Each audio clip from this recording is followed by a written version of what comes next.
lock 'em tight, getting nice, ready to fight and release. Anger from the belly of the beast like work release. Now this goes down to my people's on lockdown and all my people's on the streets. I said this goes down to my people's on lockdown and all my people's on the streets.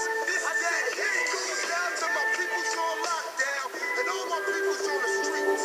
I said this goes down to my people's on lockdown and all my people's on the streets. Now this goes down to my people's on lockdown and all my people's on the streets.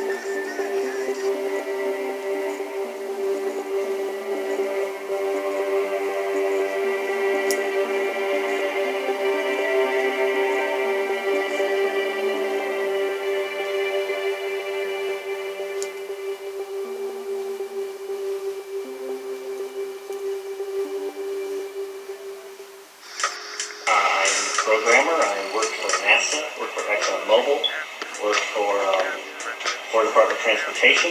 Mr. Curtis, are there programs that can be used to secretly fix elections? Yes. How do you What? Wait, what? Computer programs? know that to be the case? Because in October of 2000, I wrote a prototype for President Congressman Tom Feeney at the company I work for in Oviedo, Florida that did just that. And when you say did just that, it would rig an election? It would flip the vote 51-49. It would flip the vote 51-49. It would make all of the election results work out that way. It would flip it. Wanted to go to, and whichever race you wanted to win. And would that program that you designed be something that elections officials, like the county boards of elections, could detect? They'd never see it. So how would such a program, a secret program that fixes the election, how could it be detected? You would have to view it either in the source code, or you'd have to have a receipt and then count the hard paper against the actual vote total. Well, we don't have. I doubt they do. Given the availability of such vote rigging software and the testimony that has been given under oath of substantial statistical anomalies and gross differences between exit polling data and the actual tabulated results, do you have an opinion whether or not the Ohio election, presidential election, was hacked? Yes, I would say it was. So in other words, Kazowie! absolutely no assurance whatsoever on anything with regard to these machines. Absolutely none. Archive. Anybody who trusts an electronic voting machine should have their head examined. Ability Office. These are owned and operated by foreign agencies. Those who vote decide nothing. Those who count the votes decide everything. Can a microscopic tag be implanted in a person's body to track his every movement? There's actual discussion about that. You will rule on that, mark my words, before your tenure is over. Breaking news for you on the legal fight, and that is that the Pennsylvania legislature in both the House and the Senate have issued a statement saying that they are going to introduce resolutions in the House and the Senate to take back their Article 2, Section 1.2 constitutionally delegated authority and take back from these corrupt election officials the right to be able to put forward their delegates in Pennsylvania in the manner that the legislature authorizes. And so this is a huge thing that came out of the hearing where they heard all of the evidence that we had of corruption. They heard from these witnesses. They heard what more we have. And so the Pennsylvania State Legislature is moving on this, and we are very, very proud of their courage. You see this playing out. Right. So under the Constitution, in Article 2, Section 1.2, the governor is not mentioned, nor is any other elected official. The sole power to determine the manner in which the Electoral College delegates are appointed is vested solely with the state legislature. So these resolutions do not need to be approved by the governor. He has nothing to do with it. This is all about the state legislature. And that's why the state legislature is moving on these resolutions.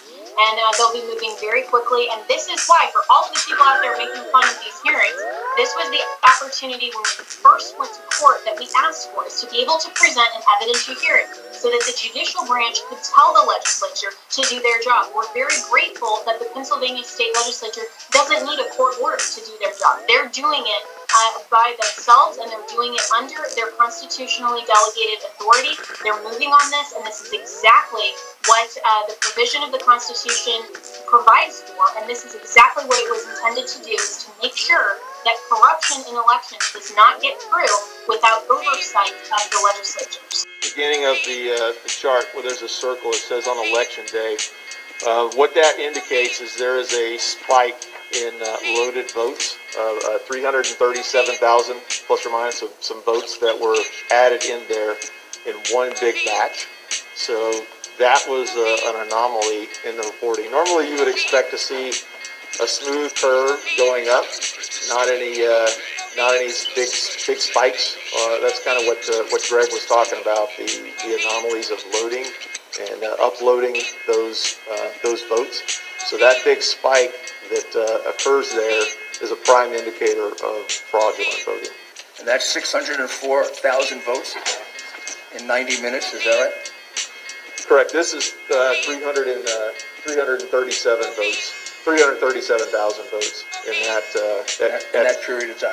Yes. And when you look at this entire curve with all these spikes, can you calculate how much of a vote that accounted for Biden and how much for Trump? Close to 600,000. I think our figures were about 570 some odd thousand. That all those spikes represented over time for Biden. Correct. And how much for Trump? I think it was a little over 3,200.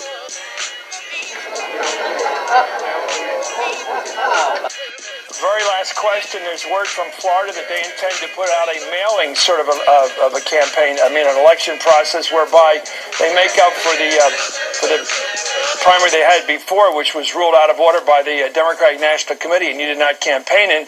They're talking about people mailing in their ballots. Do you trust the security, the honesty of such an election process? Well, I think we'd have to figure out whether this was fraud-proof. Oregon, for example, has a terrific mail-in system, but they've already scanned everybody's signatures who's registered to vote so that they can check to make sure that, in fact, the right people are voting. And that's something that I think you'd have to figure out. Thank God we have the federal Constitution that says we're going to exercise our constitutional power here. So we're going to do a resolution between the House and Senate, hopefully today. I spent 2 hours online trying to coordinate this with my colleagues, and there's a lot of good people working this here. So the resolution is going to say we're going to take our power back. We're going to seat the electors. Now, obviously, we're going to need the support of the leadership in the House and Senate. We're getting there. Resolution to actually go forward, and the Republicans control the House and Senate, to go forward to basically take the power back from the Secretary of State and put it in the state legislature to put forward the electors? That is exactly what we're going to do. It's too crazy on both sides, and I am not the arbiter of truth on these matters. The court system and being able to prove things without a shadow of a doubt are. We've got pictures of the check stubs paid to people to ballot harvest and do fraudulent voting. So this year was every means and manner of fraud you can possibly imagine, and many that you could never imagine. So how many fraudulent votes do you think that Joe Biden had on his side of the slate? Probably at least 10 million. 10 million fraudulent votes? Probably. And how many more? And President Trump lost 7 million votes. And how many dead people? How many votes of dead people were cast, do you think? We're still tracking down that data to see if what we've been provided is real, but if it is correct, it's several million. That are legal and constitutional that could enable Trump to stay in office without actually winning the vote. The system of electing the president is complicated because it was not designed to be directly democratic. The Constitution calls for states to choose the presidential electors, who in turn gather to vote for the president. Over time, states have passed laws that ensured their state's popular vote for the presidency would determine the electors. But those are laws, not a constitutional obligation.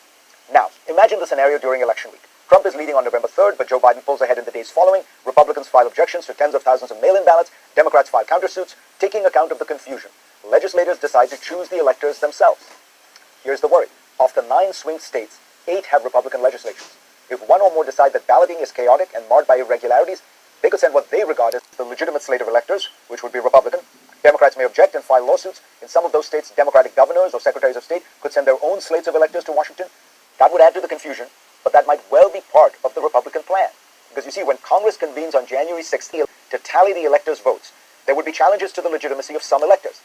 It's possible congressional Republicans could decide that disputed states should simply not be counted. Suppose in the scenario Michigan's votes are invalidated, that would ensure that neither candidate would get to 270 electoral votes. At that point, the Constitution clearly directs that the House of Representatives vote to determine the presidential election. But it does so with each state casting a single ballot. If the current numbers hold, there would be 26 state delegations that are Republican and 23 Democratic with one tie. So the outcome would be to re-elect Donald Trump. Trump doesn't need to do anything other than to simply accept this outcome, which is constitutional. White House. Where is our FBI in this entire scheme? Are they looking at any of the evidence that this White House or the campaign have presented in terms of real-time data evidence of voter irregularity? Where is the FBI? Yeah, I would refer you to the FBI on that, to the DOJ on that. There's spoken with the FBI in the last 3 weeks. Not that I'm aware of, but look, I would say that there are real questions on mass mail-out voting. We have put those questions forward, and we said this for the better part of a year. There was a bipartisan commission that talked about and identified the real potential for fraud with mass mail-in voting. Also, something that I would note is just we talked a lot about transfer of power in the election, and it's worth remembering that this president was never given an orderly transition of power. His presidency was never accepted. In fact, before his election, we know Crossfire Hurricane was launched by Peter Strzok to pursue baseless allegations about the president's ties with Russia. That's before he was president, trying to subvert the will of the American people. We know in August, Peter Strzok wrote a text message about an insurance policy against a Trump presidency, once again trying to silence the voice of the American people. In 2016, we know in October that there was a FISA warrant taken out to spy on the Trump campaign. And then the American people spoke, and they spoke commandingly in electing President Trump despite all of the odds. And what happened after he was elected? You had 70 lawmakers say we're not coming to his inauguration, Democratic lawmakers. You had Elizabeth Warren saying we're going to attempt to obstruct the Trump transition by urging the Government Accountability Office to investigate the incoming Trump transition. In January of that year, you had President Obama have a by-the-book meeting where they talked about the Logan Act, using that act to go after Lieutenant General Michael Flynn. Just before the inauguration, you had BuzzFeed promoting and publishing this bogus Steele dossier that's been widely debunked. And then for 2 years, you had the basis Mueller investigation, which searched for collusion, found none, and exonerated President Trump.